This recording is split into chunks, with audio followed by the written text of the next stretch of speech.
La demande intérieure a progressé de 16,7% au deuxième trimestre 2021, T2-2021, au lieu d'une baisse de 12,7% la même période de l'année 2020, selon le Haut Commissariat au Plan, HCP.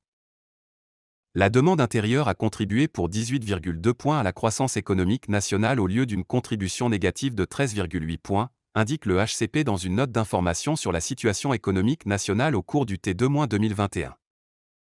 Dans ce cadre, les dépenses de consommation finale des ménages ont connu une hausse de 15,2% au lieu d'une baisse de 16,8%, contribuant pour 8,5 points à la croissance au lieu d'une contribution négative de 9,8 points, fait savoir la même source, ajoutant que la consommation finale des administrations publiques a affiché une augmentation de 4,8% au lieu de 3%, avec une contribution à la croissance de 1,1 point au lieu de 0,6 points.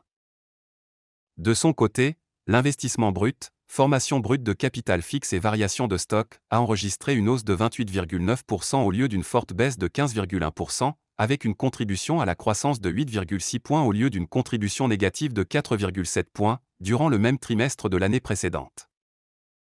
En outre, la note relève que les exportations ont affiché une hausse de 25,6% durant le deuxième trimestre 2021 au lieu d'une baisse de 32,3%, avec une contribution à la croissance de 7,7 points au lieu d'une contribution négative de 12,7 points.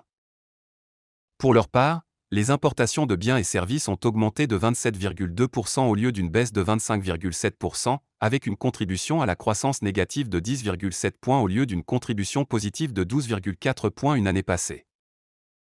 Dans ce cadre, les échanges extérieurs de biens et services ont continué à dégager une contribution négative à la croissance, se situant à 3 points au lieu de 0,4 points le même trimestre de l'année précédente, fait savoir le HCP.